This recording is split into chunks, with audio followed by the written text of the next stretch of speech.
انتم غربلتونا هيلثي وهيلثي وهيلثي. انا بسوي لكم طبق الحين هيلثي وان شاء الله يعجبكم.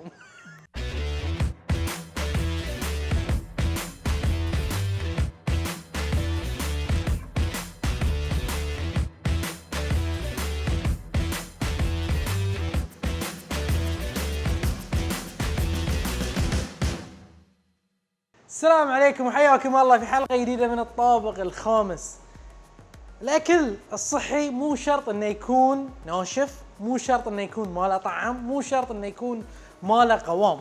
فاليوم أنا عندي التحدي إني أسوي لكم سمتشة خفيفة ما فيها زيت إلا كلش كلش كلش قليل، وإنه يكون صحية ولذيذة إن شاء الله. حق طبختنا اليوم عندنا هامور فيليه، عندنا عيش أبيض، العيش الأبيض 1 كب تقريبا 200 كالوري، فكلش خفيف. اذا انتم حاسبتوا على البورشن ما عندكم اي اشكال. ليمون، دارسين، بهار بحريني او بهار مخلوط عندكم، ما تبونه تقدرون تشيلونه وتحطون البهار اللي انتم تبونه، ملح، فلفل، هيل، ورق غار، دارسين ولومي اسود، وعندنا زيت زيتون. بناخذ السمكه والحين بنبتدي نسويها حق الطبق. طبختنا اليوم بنسويها بالبخار، بنسوي ستيمينج. في عندنا جذور بخار، اذا عندك موجود في البيت وايد ممتاز، بس في بيوت وايد ما عندها، فخذ اي جذر عندك غزير وفي قطع. انا هذه كفايه لي، لان انا ايش بسوي؟ بحط الماي، بحط شيء يرفع لي داخل السمك. هاي عندي انا مشخال صغير، تقدرون تستخدمون مشخال، تقدرون تحطون تسوون رنج بالقصدير، تحطون صحن فوقه وتصبون عليه الماي، وبنحط المكونات وبنطبخها. الطبخه في البخار حق السمك يحتاج تقريبا 7 ل 8 دقائق على حسب حجم السمك. اذا عندكم الفيليه عود يمكن حتى ياخذ لي 10 دقائق، وبرويكم شلون الحين نسوي. باخذ السمكه عندي، برش عليها ملح، خذوا راحتكم في الملح، وبرش عليها البهار عندي البحريني بس ما بكثر منه، اذا تحبونه ليش لا. وبحط عليها فلفل اسود، وبعيد الحركه نفسها حق الجهتين. هذه عندي السمكه جاهزه من الصوبين، سويناها بهرناها وبخليها على جنب. الحين بروح على الجدر، اشغل الجدر، اتاكد النار شغاله. باخذ عندي البهار الصحيح، باخذ الدارسين بحطه، باخذ ورقه غار، باخذ ورقه غار عوده، وباخذ لي شويه هيل. حطوا بعد ما عندكم اشكال، لان هذه كلها بنصبها عليه الماي، وهو ذي البهارات هي بتنكه لنا بالبخار السمكه. علي الحين احط شيء بس يرفع لي السمكه عن الماي وعن البهارات اللي موجوده، وبحط الماي.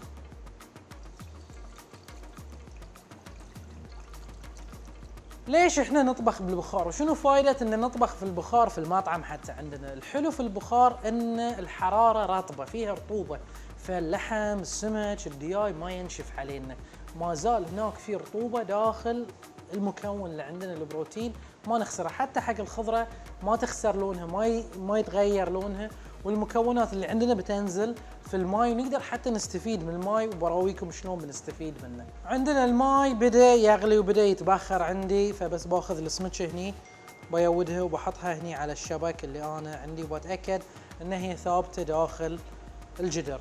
ما علي الحين الا اخذ لي الغطا واسكر عليها، بخليها بالضبط 7 دقائق داخل مع البخار.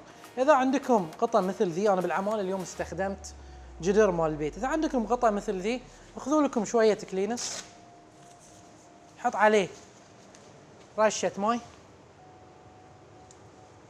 وسكر فيه القطع، فخلاص عندي هني البخار ما بيطلع من داخل الجدر. هذه الوصفة كلش سريعة، فأنا في نفس الوقت اللي قاعد تستوي السمكة على النار أنا ببتدي أسوي لها تتبيلة دريسنج، بحطه بعدين فوق السمكة عشان يعطيني طبقة ثانية من الطعام. حق هذه الدريسنج بستخدم ليمون، تقريبا نص ليمونة عصير، باخذ لي شوية زيت زيتون، بحط كمية أول شي قليلة وابتدي أخلط. أنا بسوي دريسنج نفس ما أسوي طريقة الدريسنج. بزيد زيت الزيتون، كمية زيت الزيتون حق الليمون 3 إلى 1، يعني 1 ليمون 3 زيت زيتون.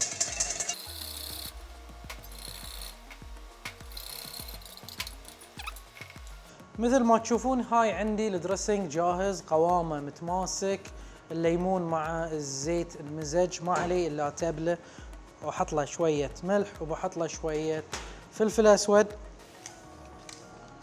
وبخليه على جنب لما السمك يجهز. عقب 7 دقائق على النار الحين بنشيل السمكه من البخار. طفيه، اشيل الحاسبه والبخار دائما خلوا بينكم وبين الجدر على الاقل قطاع عشان البخار يروح بعيد عنكم. بتشوفون السمكه هني عندكم اياها خلاص استوت طريه وبيضه. هني عندي الماي اللي بخرنا فيه السمكه منكه بالبهارات اللي حطيناها في البدايه، ومع ذلك عصاره السمك اللي نزلت من السمكه صارت في الماي. بتشوفون ان الماي صار مو بصافي، فاوريدي الحين تنكه. انا ايش بسوي؟ باخذ منه شيء بسيط وبنزله على الليمون. هذه اول خطوه. باي اخلط الليمون مع الماي، بياخذ من الطعم، بيصير عندي مزيج متماسك بين الليمون والسمك وكل البهارات اللي حطيناها، فنفس الطعم بيتكرر عندي الحين في هذه الخليط. وعشان اخلص هذه الخليط ما عليه الا اخذ لي شويه اعشاب وبرشها داخل وبعطيها خلطه. وهذه عندي الدريسنج خالص حق السمكه. انا شلت من الماي اللي بخرنا فيه السمك وحطيته هني على جنب، اقدر استخدمه حق وصفات ثانيه اذا احتاج طعم سمك لانه اوريدي موجود فيه. انا ايش بسوي في الباقي؟ باخذ لي عيش على قدي، فكب واحد حق الهيلثي وكبين حق اللي ياخذون راحتهم وياكلون. بحطه في الماي. هذا العيش اوريدي طبخناه. حق طبخه العيش حطوا في بالكم انه يكون كوب واحد عيش كوبين ماي، بيطلع لنا كوبين عيش في النهايه. فانا الحين حطيته في الماي اللي بخرنا فيه السمك، في كل النكهات اللي موجوده عندنا في الطبق.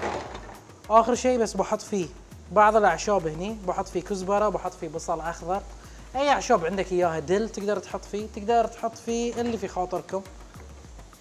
الاعشاب سبحان الله ما يعطيك الا يمكن 2 كالوريز حق هالكثر، فخذوا راحتكم وانتم تاكلون. وهذه عندنا العيش جاهز. حطينا العيش داخل الصحن، بناخذ السمكه بس علينا نحطها فوق العيش، وبناخذ التتبيله اللي سويناها وبنصبها على السمكه. وهذه طبقنا تقريبا خالص. الشيء الاخير اللي ابي احطه باخذ لومي اسود وبس برشه فوق الطبخه، هاي بيعطيني طعم الحراق وطعم الليمون المميز اللي احنا نعرفه.